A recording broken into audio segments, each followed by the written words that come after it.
पिछली यात्रा में सिंदबाद भूतिया प्राणी से मुक्त होकर जंगल के बाहर निकलता है और वह उस ज्वालामुखी की ओर बढ़ता है जहां से धुएं के बादल उठ रहे हैं।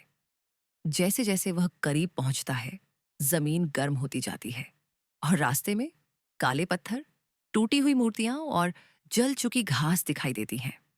वह एक गुफा में प्रवेश करता है जहां दीवारों पर कुछ नागों की आकृतियां उभरी हुई हैं।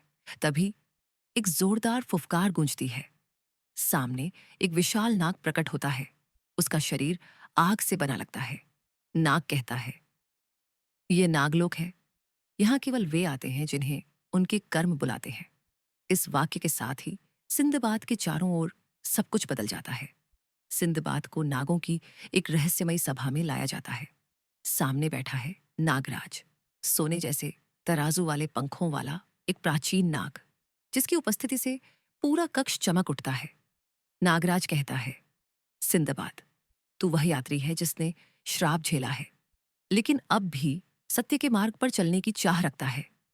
यदि वास्तव में तेरी आत्मा सच्ची है तो तू 3 परीक्षाओं से गुजरेगा। वह अपने पंखों को फैलाता है और उसके सामने 3 प्रतीक हवा में चमकने लगते हैं। दर्पण का पत्थर आत्मा की सच्चाई दिखाएगा। सांप की आंख झूठ को राख बना देगी।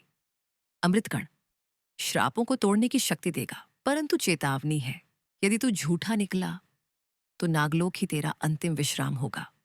सिंदबाद धीमे से सिर झुकाता है। उसके चेहरे पर डर नहीं, दृढ़ संकल्प है। नागराज के एक इशारे पर जमीन कांपती है।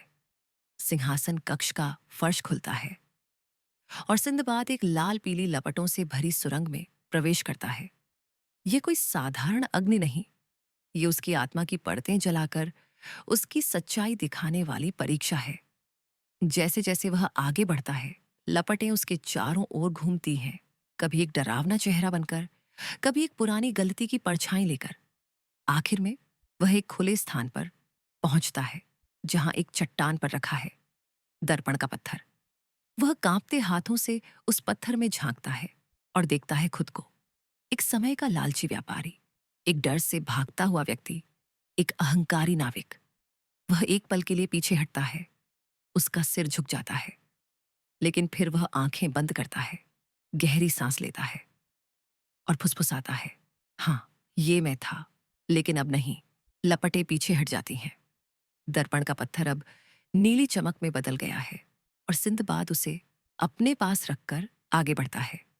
आग की सुरंग से निकलते ही वह पहुंचता है एक संकरी, ठंडी और अंधेरी गुफा में। यहां कोई रोशनी नहीं, सिर्फ सन्नाटा और एक आवाज जो गूंज रही है, मगर किसी और की नहीं, सिंदबाद की अपनी आवाज। तू डरपोक है, नकली है। हर कदम के साथ ये आवाजें और तीव्र होती जाती हैं और अचानक सामने आता है एक विशाल काला सांप, जिसकी आंखों में नीली चमक है और फुफकार में दहशत।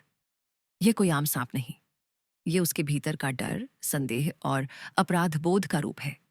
सिंदबाद पीछे हटता है, पर फिर उसे याद आता है नागराज का वचन और दर्पण में देखा गया अपना चेहरा। वह खुद से लड़ता है और उस सांप का सामना करता है। एक संघर्ष के बाद वह सांप की एक नीली चमकती आंख निकालता है, जो तुरंत पत्थर में बदल जाती है। सांप की आंख। अब उसके पास 2 पत्थर हैं, पर आखिरी परीक्षा अभी बाकी है। अंधेरे की गुफा से निकलने के बाद सिंदबाद अब एक बिल्कुल अलग स्थान पर पहुंचता है। सामने है एक नीली चमक से भरी झील, जो चुपचाप लहरें बना रही है। उसका पानी ऐसा प्रतीत होता है जैसे समय उसमें बह रहा हो। हर लहर एक बीती स्मृति, एक पुराना घाव, एक अनसुना सच। सिंदबाद धीमे धीमे झील की ओर बढ़ता है। तभी पानी की सतह पर एक हलचल होती है और झील की दूसरी तरफ से उठता है वही श्रापित प्राणी जो कभी उसकी पीठ पर चिपका था। अब वह पहले से भी अधिक भयानक है। उसका शरीर लंबा और विकृत हो चुका है। आंखें अब पूरी तरह खाली हैं, जैसे कोई आत्मा बाकी नहीं। उसकी उंगलियां और भी लंबी हैं। वह सिंदबाद की ओर बढ़ता है। सिंदबाद का शरीर कांपता है, पर इस बार वह पीछे नहीं हटता। वह अपने हाथ में रखे दर्पण का पत्थर, सांप की आंख और झील के किनारे रखा अमृतकण देखता है। वह समझ चुका है, यह लड़ाई बाहरी नहीं, यह भीतर की लड़ाई है। वह आंखें बंद करता है, तीनों पत्थरों को अपने हृदय के पास ले जाता है और जोर से चिल्लाता है, मैं अब वो नहीं हूं जो पहले था। अचानक एक तेज स्वर्ण प्रकाश फूटता है, झील की लहरें चमक उठती हैं और वह श्रापित प्राणी एक धुएं की रेखा बनकर हवा में बिखर जाता है। वह झील की ओर देखता है। उसका प्रतिबिंब अब वही है, सच्चा, मुक्त और साहसी। झील अब शांत है। तीनों जादुई पत्थर सिंदबाद की मुट्ठी में है। वह वापस मुड़ता है और उस सुरंग से होकर नागराज की अदालत की ओर लौटता है।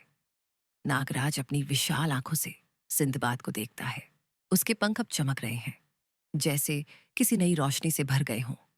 नागराज कहता है, तू अग्नि से गुजरा, अपने भीतर झांका, तूने अंधेरे को हराया और अपने अतीत से मुक्त हुआ। तू अब केवल यात्री नहीं, एक जागृत आत्मा है।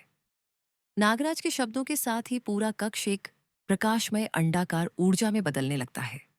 तीनों पत्थर हवा में तैरते हैं, एक वृत्त बनाते हैं और बीचों बीच सिंदबाद खड़ा होता है।